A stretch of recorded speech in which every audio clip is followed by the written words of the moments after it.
Sabe como é que ficaria legal? Eu entrando assim, ó, com aquele logotipo da Marvel. Não temos orçamento para isso. Ah, é? Então que tal assim, a música do Maluco no Pedaço? Bem animada, tá, com o rapzinho lá, e o Campo podia cantar. Não temos direitos autorais para isso. Não pode fazer nada. Olá, pessoal. Tudo bem com vocês? Professor Marco Aurélio, do IFRO Campus de Paraná. Vamos para mais uma aula de física e o tema de hoje, ondulatória. Como de costume, eu deixei aqui na descrição do vídeo o tempo exato para os temas que você quer estudar.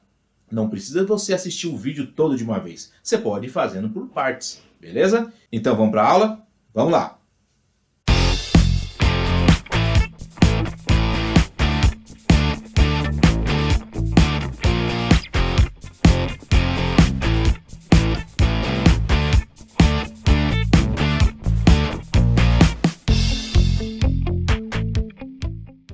Primeira coisa que precisamos entender é o que é uma onda. E algumas coisas vêm à sua cabeça. Onda do mar, ondas de rádio, ondas sonoras. Vamos lembrar lá no primeiro ano, quando você estudou, por exemplo, energia e as colisões mecânicas. O que acontece? Nessas colisões mecânicas há uma transferência de energia entre as partículas. Em movimentos ondulatórios também há uma transferência de energia.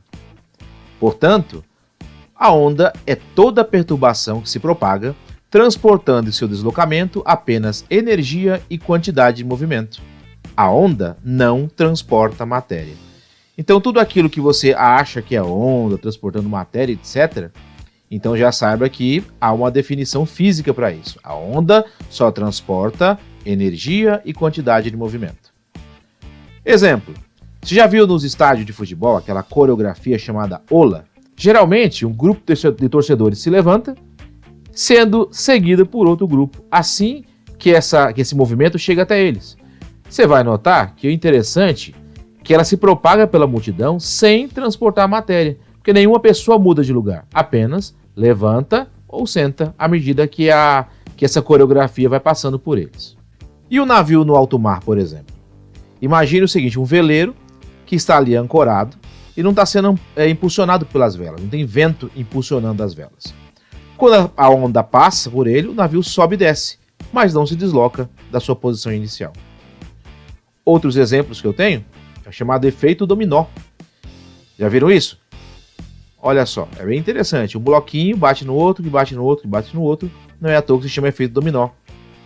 Então a energia vai se propagando, pode ser em linha reta, pode ser em espiral, pode ser em círculo, mas ela vai se propagando de uma pecinha do dominó para a outra.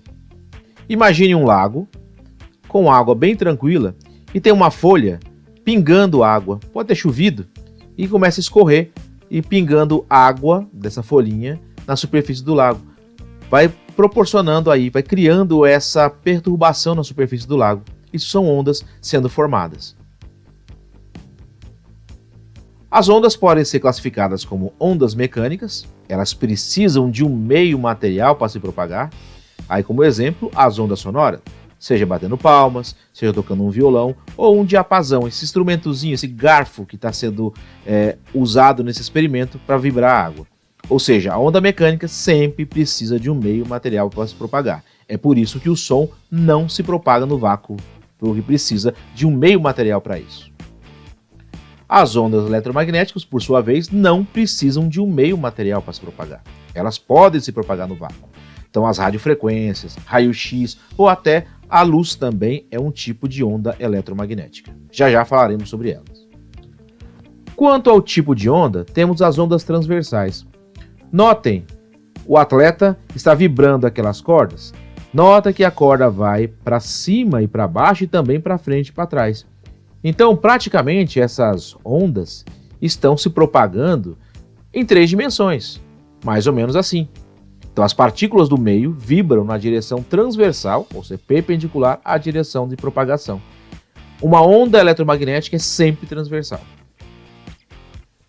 A onda também pode ser longitudinal. Essa mola, por exemplo, é só para frente e para trás, para frente e para trás.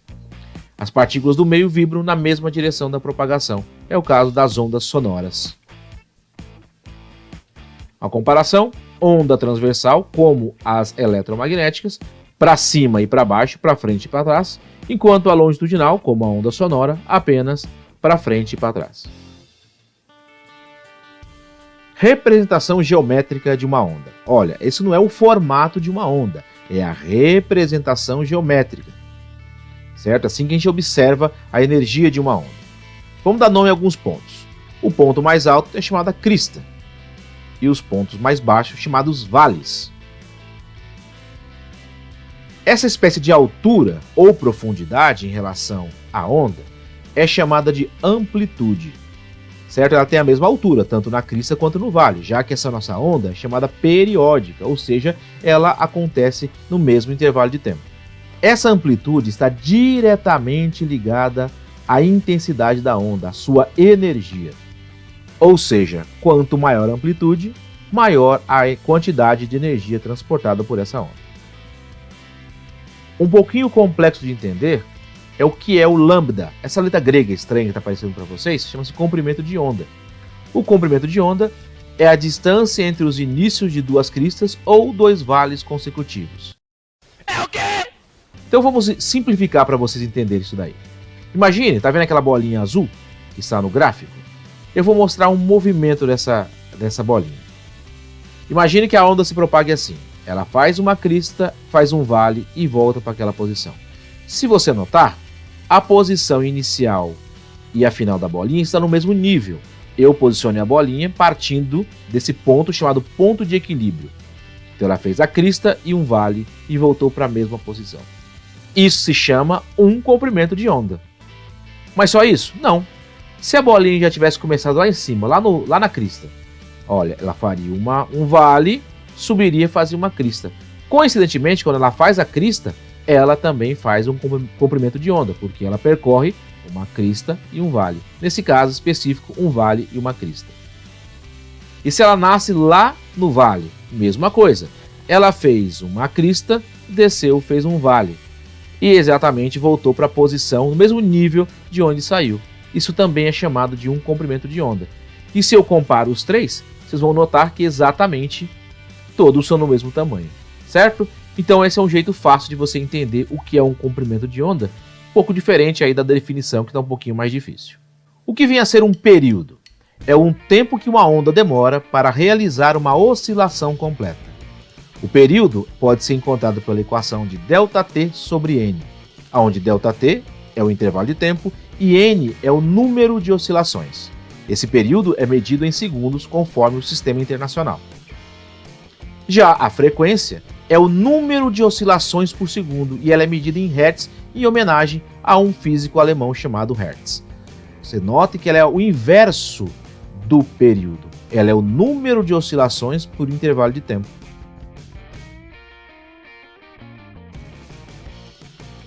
Esta é a equação fundamental da ondulatória.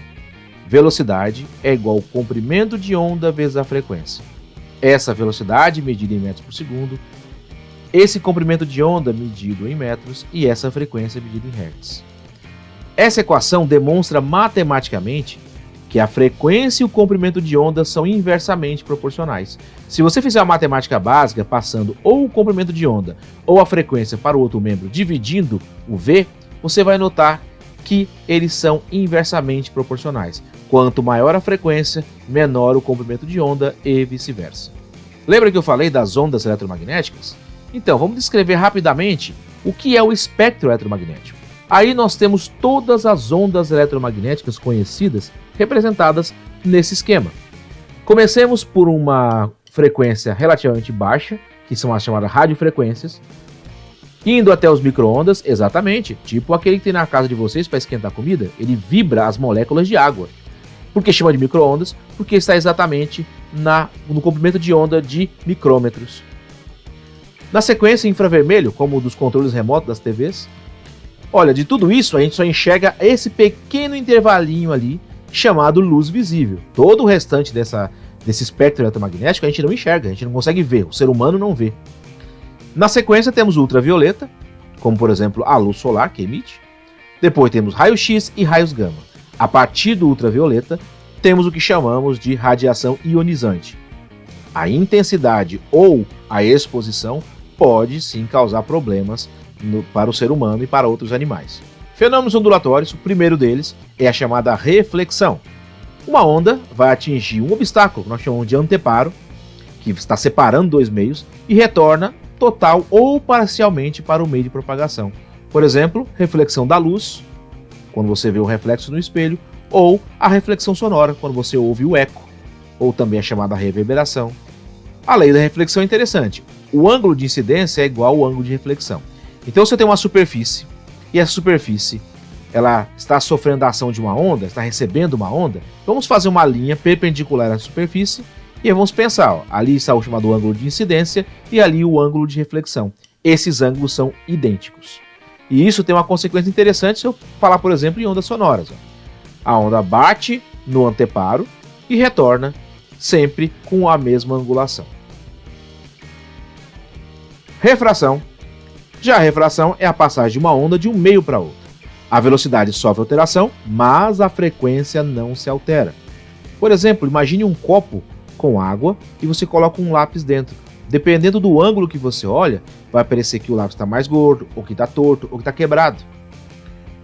Quem tem problema de visão, como eu, que tenho miopia, vai ter que usar lentes corretivas. Essa lente ela simplesmente serve para corrigir um erro de refração dos seus olhos. Difração é a capacidade que uma onda tem de contornar obstáculos ou passar por buracos, passar por fendas. Praticamente todas as ondas podem sofrer difração, mas você só percebe quando o comprimento de onda e o obstáculo forem mais ou menos do mesmo tamanho, a mesma ordem de grandeza. Então ali você vê um exemplo, um buraquinho só, e ali quando eu tenho duas fendas. Isso nos lembra o experimento da dupla fenda de Thomas Young. Tá aí um tema legal para você pesquisar. Nosso próximo fenômeno ondulatório chama-se interferência. A interferência, imagine que eu tenho duas ondas e acontece uma superposição, ou seja, um sobre a outra. Vamos ver se essa interferência pode ser construtiva quando elas têm a chamada mesma fase. Note no desenho que a onda de amplitude A1 e A2 estão as duas para cima. Também poderiam estar as duas para baixo. O importante é que a fase é a mesma. Então, no primeiro momento, elas se encontram. Elas vêm uma direção à outra, depois se encontram no momento 2, acontece uma superposição, ou seja, as amplitudes são somadas, então eu tenho intensificação desse sinal, e depois cada uma segue seu caminho. Essa interferência construtiva, ela pode ajudar bastante a você amplificar um tipo de onda, seja sonora, seja eletromagnética, etc. Outro exemplo, a concordância de fase, né? Tem que ter a mesma fase. Então, em uma interferência construtiva, as amplitudes são somadas. Olha no GIF que você vai entender melhor. As ondas vêm, quando elas se encontram, aumenta a amplitude. Um outro exemplo com uma corda, dois pulsos de onda, uma na vermelha e outra na azul, elas vão se encontrar em algum momento, você vai notar que a amplitude aumenta bastante. Olha como é que sobe. Depois cada uma segue seu caminho. Também pode ser destrutivo. O que acontece na destrutiva? As fases são inversas. Notem que A1 é para cima e A2 é para baixo. Quando elas se encontram, as amplitudes são subtraídas. Depois cada uma segue seu caminho. Então a oposição de fase. Em interferência destrutiva, as amplitudes são subtraídas. Então aí no GIF vai dar para ver isso daí. Um exemplo dessa animação, construtiva. Elas vão sofrer algumas reflexões. E depois você vai ver uma interferência destrutiva. Quando elas se encontram, a amplitude agora é subtraída. Isso na prática já acontece.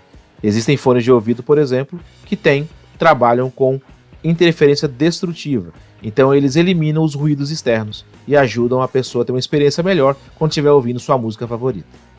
Ressonância. Basicamente todo o corpo vibra, porque tem a chamada frequência própria. São as moléculas que estão em ação, estão em movimento, em constante movimento. Quando esse corpo recebe um pulso de uma onda idêntica à sua frequência, ele sofre uma interferência construtiva, ou seja, a sua amplitude aumenta, então a sua vibração é maior. Esse fenômeno se chama ressonância. Como exemplo, temos a ponte do famoso rio Tacoma, nos Estados Unidos. Na década de 40, inauguraram essa ponte que tinha um erro grave de engenharia. Ela era suspensa por cabos. E esses cabos foram esticados demais. E isso vibrava toda a estrutura da ponte, porque esses cabos entravam em ressonância com o ar que passava na superfície do rio. Isso amplificava demais a estrutura da ponte e ela vibrava. Muita gente achava que era um terremoto. Não era, é um fenômeno da ressonância, até que um momento a ponte caiu. A estrutura dela não aguentou se mexer tanto. Então não era o vento ou um terremoto, era apenas o fenômeno da ressonância, fazendo com que essa ponte vibrasse mais. Outro exemplo é quebrando a taça com a voz. Perfeitamente possível.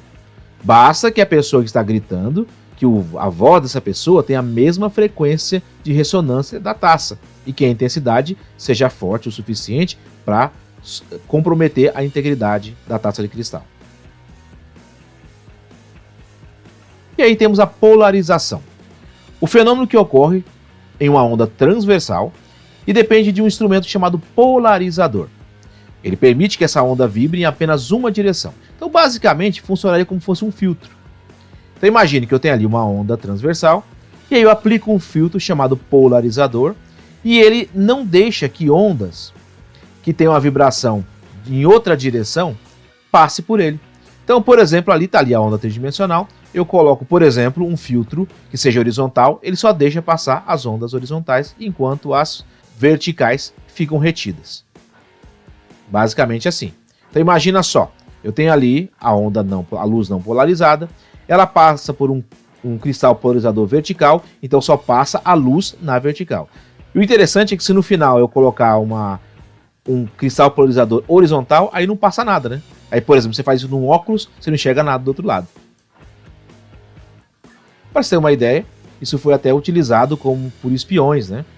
Onde mandavam uma película de filme polarizado e só quem tivesse a lente poderia ler. Edwin Land foi um dos responsáveis pelo estudo da polarização.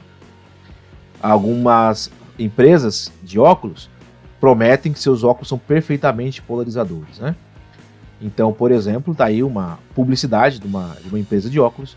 Quem está dirigindo, a luz solar na sua direção, você não enxergaria o ciclista. Então essa é a promessa dada aí pela fábrica de óculos.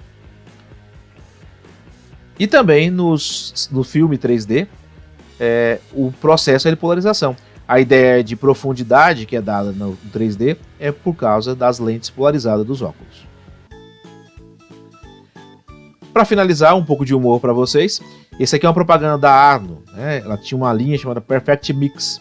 Não importa os ingredientes, a mistura vai ser perfeita.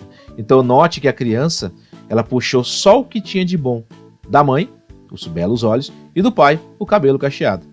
Não pegou mais nada. Uns vão dizer que isso é milagre genético. Eu diria que é um fenômeno de polarização. Muito obrigado por sua atenção. Até a próxima. Se cuidem e tchau.